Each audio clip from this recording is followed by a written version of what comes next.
আসসালামু আলাইকুম। প্রিয় শিক্ষার্থীরা, আমরা এই পর্বে আরও একটি সৃজনশীল প্রশ্ন নিয়ে আলোচনা করব প্রথম অধ্যায় থেকে। তো এটি মূলত কোনো বোর্ড সৃজনশীল প্রশ্ন না, এটি একটি স্কুল প্রশ্ন। আমরা এই প্রশ্নে রসায়নের সাথে বিজ্ঞানের যে অন্যান্য শাখাগুলোর যে সম্পর্ক, এই সম্পর্কগুলো বোঝার চেষ্টা করব, প্লাস বৈজ্ঞানিক পদ্ধতির যে বিভিন্ন ধাপসমূহ থাকে সেই ধাপসমূহ জানার চেষ্টা করব। তো চলো আমরা আমাদের আগে উদ্দীপকটা একটু বুঝে নিই, দেন সেখান থেকে আমরা কীভাবে প্রশ্নগুলোর অ্যান্সার করব সেই ব্যাপারগুলো নিয়ে আমরা একটু আলোচনা করি। আচ্ছা, তাহলে ফার্স্টে দেখা যাচ্ছে এখানে বলা আছে যে বিষয়বস্তু নির্ধারণ, এরপরে এ নামক একটা ধাপ আসবে, মানে এখানে একটা ধাপ রয়েছে এ ধাপ। আচ্ছা, এ ধাপের পরবর্তী ধাপ হচ্ছে পরীক্ষার প্রণালী নির্ধারণ এবং তার পরবর্তী আবার হচ্ছে বি ধাপ। সো আমরা মূলত রসায়নের যে গবেষণা করা হয় সেই গবেষণার যে ধাপসমূহ, এরকম 4টা ধাপ, 1 2 3 4, যার 2টা ধাপ আবার মিসিং, এ এবং বি দ্বারা সেগুলোকে ডিনোট করা হয়েছে। পরবর্তীতে কি বলা হচ্ছে দেখো, নাম্বার 2তে যে এক্স বিজ্ঞানের যে শাখায় পদার্থের গঠন, ধর্ম ও পরিবর্তন নিয়ে আলোচনা করা হয়, মানে পদার্থের গঠন, ধর্ম, পরিবর্তন এইগুলো নিয়ে বিজ্ঞানের যে শাখায় আলোচনা করা হয় সেই শাখাকে বলা হয় রসায়ন। আমরা সেই শাখাটাকে রসায়ন বলে থাকি। এবার রসায়নের সাথে সম্পর্ক আছে কার কার দেখো, রসায়নের সাথে সম্পর্ক আছে গণিতের, রসায়নের সাথে সম্পর্ক আছে পদার্থবিজ্ঞানের, রসায়নের সাথে সম্পর্ক আছে জীববিজ্ঞানের, অর্থাৎ কেমিস্ট্রির সাথে আমাদের যে বিজ্ঞানের যে অন্যান্য 3টা শাখা, পদার্থ, জীববিজ্ঞান এবং গণিত, 3টে শাখারই কিন্তু সম্পর্ক আছে। আমরা এগুলো আলোচনা করবো আমাদের উত্তরের মধ্যে। তো আমরা এই 2টা পার্ট মোটামুটি বুঝতে পেরেছি। এবারে চলো আমরা এখন ধারাবাহিকভাবে প্রশ্নগুলোর অ্যান্সার খোঁজার চেষ্টা করব। তো ফার্স্ট কোশ্চেন, কণার গতিতত্ত্ব কাকে বলে? আচ্ছা, তো দেখো এখানে কিন্তু অ্যান্সারে প্রপারলি বলে দিয়েছে কণা গতিতত্ত্বের সংজ্ঞা, যে আন্তঃকণা আকর্ষণ শক্তি এবং কণাগুলোর গতিশক্তি নিয়ে পদার্থের কঠিন, তরল ও গ্যাসীয়, মানে 2টা জিনিস, আমরা 2টা জিনিসের হেল্প নিব। একটা হচ্ছে আন্তঃকণা গতিশক্তি আর একটা হচ্ছে আন্তঃকণা আকর্ষণ শক্তি। এই 2টা জিনিসের সমন্বয় পদার্থের যে 3টা অবস্থা হতে পারে, একটা হচ্ছে কঠিন, দেন একটা হচ্ছে তরল, দেন একটা হচ্ছে গ্যাসীয়। মানে এই 2টা জিনিসের সমন্বয় কি, কোন 2টা জিনিস?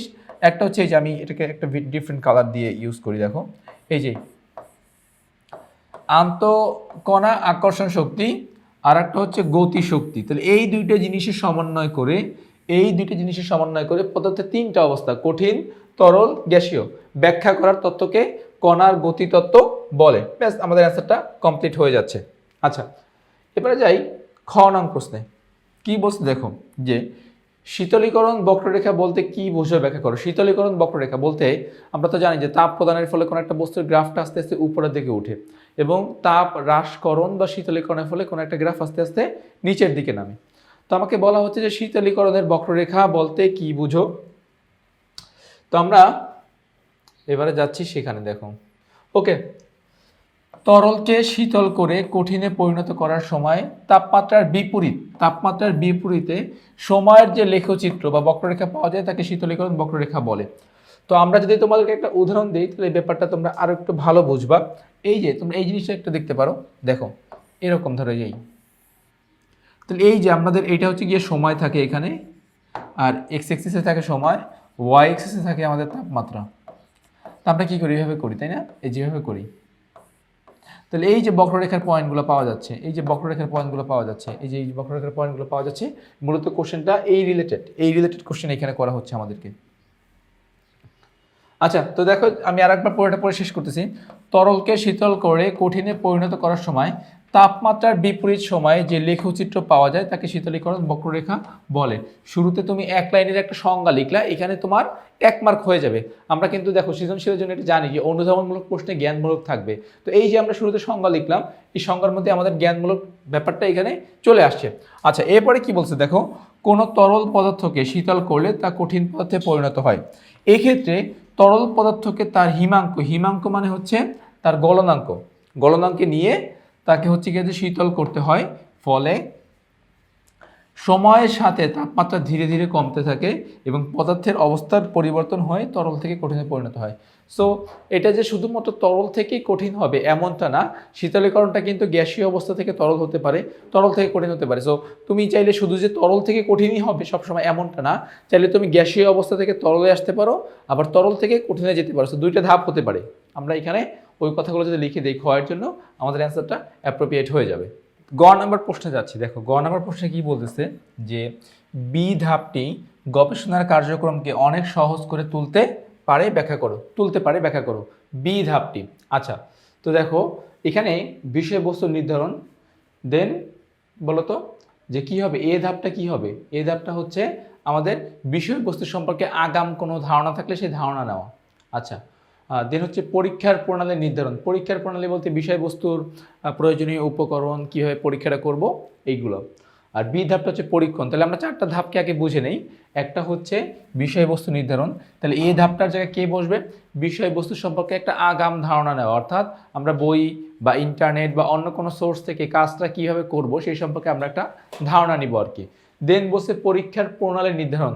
এখন তোমাকে পরীক্ষা করার জন্য বা পরীক্ষণটি সম্পন্ন করার জন্য যা যা ইকুইপমেন্ট লাগবে, যা যা উপকরণ লাগবে, সেটা ল্যাবরেটরিতে বা পরীক্ষাগারে উপস্থিত করার নাম বা ধাপ হচ্ছে এইটা। আর এরপরের ধাপটা হচ্ছে বি ধাপটা হচ্ছে পরীক্ষণ। তো এখন আমাকে বলতেছি কি, দেখো যে বি ধাপটি অর্থাৎ পরীক্ষণ ধাপটি, বি ধাপ বলতে পরীক্ষণকে বোঝানো হচ্ছে। বি ধাপটি গবেষণার কার্যক্রমকে অনেক সহজ করে তুলতে পারে, মানে গবেষণার ক্ষেত্রে বি ধাপটা অনেক গুরুত্বপূর্ণ। বি ধাপের সাহায্যে আমরা গবেষণার কাজকে অনেকটা ইজি করতে পারি। তো এবার আমরা যাব এখন সেই মানে এই প্রশ্নের অ্যান্সারটা যেভাবে করা যায় সেই পয়েন্টগুলো নিয়ে আমরা এখন কথা বলবো। ওকে, দেখো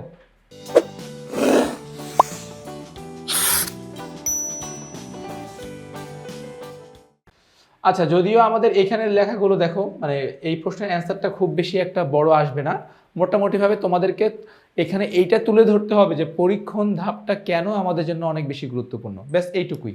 তাহলে আমরা ফার্স্টে কি বলতে পারি, আমরা ফার্স্টে বলতে পারি যে বি ধাপটি হলো পরীক্ষণ। পরীক্ষণ, আচ্ছা তাহলে পরীক্ষণটা কি কাজ করে, দেখো পরীক্ষণ ধাপটি পুরো কাজটি সুন্দরভাবে উপস্থাপন করা হয়। মানে আমরা যে পরীক্ষণ ধাপটা ফলো করি, এখানে আসলে আমরা কি লিখি, আমরা পরীক্ষণ ধাপের মধ্যে পুরো ধাপের প্রত্যেকটা কাজ মানে প্রত্যেকটা কাজ স্টেপ বাই স্টেপ লিখে ফেলি। যে কোনো কাজ আমরা করি না কেন, যে কোনো পরীক্ষা আমরা ল্যাবরেটরিতে সম্পন্ন করি না কেন, সেটার ধাপ বাই ধাপ লেখাই হচ্ছে পরীক্ষণ। এইটা ফার্স্টে বলতেছে পরীক্ষণ ধাপটি ভালোভাবে সম্পন্ন হলে ফলাফল পেতে সুবিধা হয়। খুব গুরুত্বপূর্ণ একটা লাইন, যে আমরা যদি আমাদের যে কোনো গবেষণার ক্ষেত্রে যে কোনো পরীক্ষণ যদি আমরা ঠিকভাবে করতে পারি, তো তাহলে সেই ক্ষেত্রে আমরা আমাদের ফলাফলটা খুব ইজিলি পাবো। তার মানে কি, পরীক্ষণ ধাপটা যদি ভালোভাবে কমপ্লিট করা যায়, ফলাফলটা ভালো আসবে, ফলাফলটা সহজে আমরা পেয়ে যাব। এরপরে বলছে দেখো পরীক্ষণ ধাপটিতে কোনো ত্রুটি থাকলে, গুরুত্বপূর্ণ একটা কথা, যদি আমরা কোনো ত্রুটি করি সেখানে, তাহলে ফলাফলে ভুল আসতে পারে। অর্থাৎ ধরো কোনো একটা জায়গায় দেওয়া আছে তাপমাত্রা 10 ডিগ্রি সেলসিয়াস দিতে হবে, আমরা সেখানে 10 ডিগ্রির জায়গায় যদি আমরা 15 ডিগ্রি সেলসিয়াস দিই, অথবা যদি আমরা 5 ডিগ্রি সেলসিয়াস দিই, তাহলে এই যে আমার ধাপ বলতেছে 10 ডিগ্রি সেলসিয়াস দিতে হবে, কিন্তু আমি সেখানে তাপমাত্রার বেশি বা কম দিয়ে ফেললাম, তাহলে সেই ক্ষেত্রে কিন্তু আমি আমার এক্স্যাক্ট যে ফলাফলটা আসার কথা, ওই ফলাফলটা আমি সেখান থেকে পাবো না। তো এটাই বলতেছে যে ফলাফলে ভুল বা ত্রুটি আসতে পারে যদি তুমি এই ধাপে যদি আমরা গাফেলতি করি। তাই এই ধাপটি গবেষণার কাজের ক্ষেত্রে অনেক বেশি গুরুত্বপূর্ণ। বলা যায় পরীক্ষণ ধাপটি গবেষণার কার্যক্রমকে অনেক সহজ করে দিতে পারে। সো ফাইনালি আমরা এইটাকেই সামারি করব যে হ্যাঁ, পরীক্ষণ ধাপটি মূলত কোনো একটা গবেষণার জন্য মূল পয়েন্ট আর কি। তাহলে যেই সময় তুমি পরীক্ষণটা করবা বা যেই সময় তুমি তোমার পরীক্ষণটা চালাবা, ওই সময় কোনো গাফিলতি করা যাবে না। ওই সময় আমরা খুবই সতর্ক থাকব।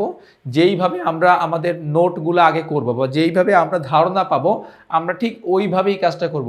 এমন না যে এখানে বেশিও করা যাবে না, এখানে কমও করা যাবে না। যেভাবে তোমাকে বই বা গবেষণার পত্র থেকে ধারণা দিবে, ওইভাবেই কাজটা করতে হবে। এতে করে দুইটা জিনিসই আমরা হেল্প পাবো। নাম্বার 1, আমার ফলাফলটা খুব ইজিলি চলে আসবে। আর নাম্বার 2, আমার ফলাফলটা নির্ভুল পাবো আমি। তাহলে আমার এই দুইটা কাজই তো দরকার পরীক্ষা বা গবেষণার ক্ষেত্রে। দুইটা কাজ, একটা হচ্ছে নির্ভুল ফলাফল নিয়ে আসা, আর একটা হচ্ছে যে নিরাপদে কোনো হ্যাসেল কোনো ঝামেলা ছাড়াই পরীক্ষণটা কমপ্লিট করা। তো আমরা এই জন্যই পরীক্ষণ ধাপটাকে অনেক বেশি গুরুত্ব দিয়ে দেখব।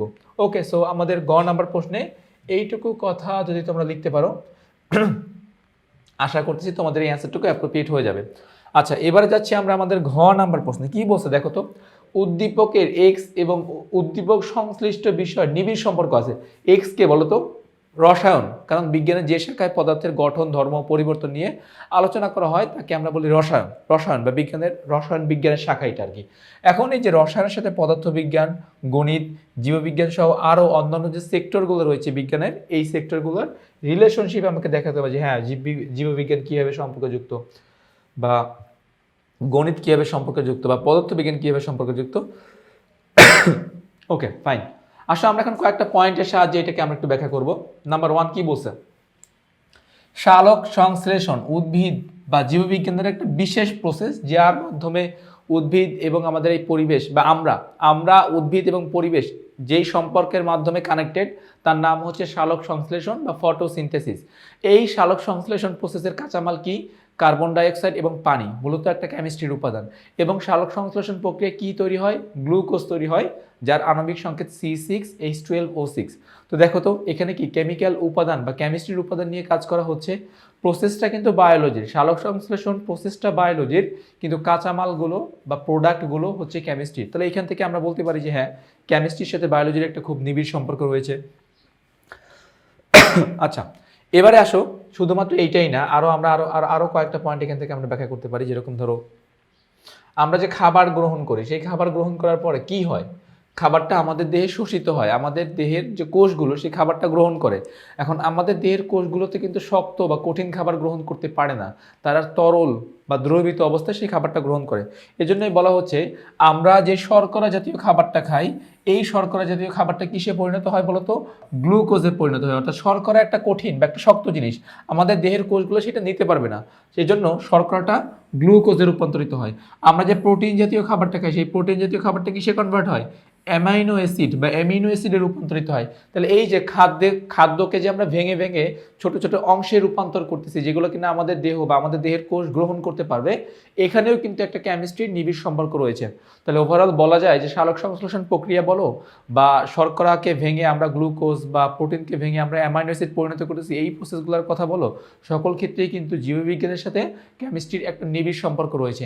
এবং এই সম্পর্কের কারণেই কিন্তু এখন আমাদের এই বাংলাদেশে বলো বা পুরো বিশ্বে বলো, বায়োকেমিস্ট্রি অর্থাৎ বায়োলজি এবং কেমিস্ট্রি সম্পর্কযুক্ত একটা সাবজেক্টই বের হয়েছে, যেখানে বায়োলজি এবং কেমিস্ট্রি সম্পর্কগুলো নিয়ে আলোচনা করা হয়, যেটাকে আমরা আমাদের ভাষায় বলি বায়োকেমিস্ট্রি।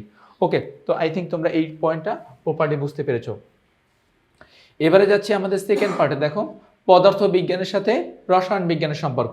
এখানেও কিন্তু দেখো বিদ্যুৎ, মানে আমাদের বর্তমান যে পৃথিবী, সেই পৃথিবী কিন্তু বিদ্যুতের উপর নির্ভরশীল। বিদ্যুৎ ব্যতীত আমরা যে এত আধুনিকরণ, এত কিছু, এটা বিদ্যুৎ ব্যতীত সম্ভব নয়। তার মানে পুরো ফিজিক্স জিনিসটাই বা পুরো ফিজিক্স এর সেক্টরটাই বিদ্যুতের উপর নির্ভরশীল। এখন যদি আমরা একটু বিদ্যুৎটাকে ভেঙে দেখার চেষ্টা করি, তখন আমরা দেখতে পারবো বিদ্যুৎ বলতে কি বোঝানো হয়। বিদ্যুৎ বলতে বোঝানো হয় ইলেকট্রন প্রবাহ। অর্থাৎ তুমি যদি ইলেকট্রন প্রবাহিত করতে না পারো, তখন তুমি বিদ্যুৎ উৎপাদন করতে পারবে না। তাহলে এই যে আমরা ইলেকট্রন প্রবাহ, ইলেকট্রনের বৈশিষ্ট্য, ইলেকট্রনের ধর্ম, এগুলো কিন্তু রসায়ন বিজ্ঞানের সাথে সম্পর্কযুক্ত। তার মানে আমরা ইলেকট্রন থেকে পাচ্ছি বিদ্যুৎ, বিদ্যুৎ থেকে আমরা পুরো পৃথিবীকে কন্ট্রোল করতেছি, পুরো পৃথিবীকে চালাচ্ছি। তাহলে বলা যায় যে এখানে কিন্তু আমাদের ফিজিক্সের সাথে কেমিস্ট্রির একটা নিবিড় সম্পর্ক রয়েছে। গেল নাম্বার 1। নাম্বার 2, এই যে আমরা যে বর্তমান বিশ্বে দেখি বিভিন্ন যানবাহন চলে, বাস চলে, ট্রেন চলে, এরোপ্লেন চলে, আরও যত প্রকার যানবাহন আছে, এই সমস্ত কিছুই কিন্তু দুইটা জিনিসের উপর নির্ভর করে। একটা হচ্ছে বিদ্যুৎ শক্তি, আর একটা হচ্ছে তেল জাতীয়, অয়েল বা গ্যাস, যেটি বলো না কেন।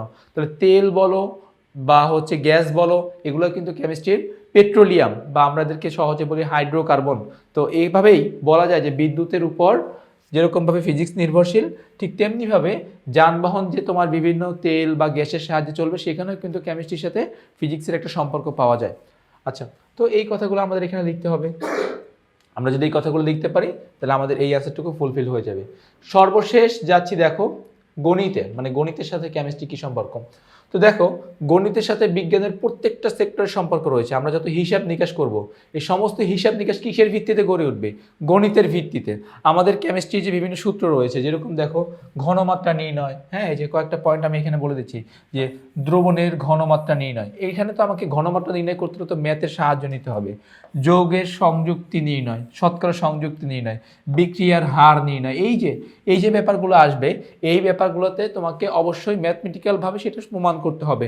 তো ম্যাথমেটিক্যালভাবে যদি আমরা প্রমাণ করতে চাই, তাহলে অবশ্যই সেখানে কি গণিতের সাথে কেমিস্ট্রির একটা নিবিড় সম্পর্ক এখানে দেখা যাবে। তো আমরা এইভাবে প্রত্যেকটা সেক্টর, কেমিস্ট্রির সাথে গণিত, কেমিস্ট্রির সাথে পদার্থ, কেমিস্ট্রির সাথে জীববিজ্ঞান, প্রত্যেকটা সেক্টরকে আমরা ইন্টার রিলেটেড করে ব্যাখ্যা করে দিলেই আমাদের এই প্রশ্নের, মানে এই সৃজনশীল প্রশ্নের অ্যান্সারটুকু কমপ্লিট হয়ে যাবে।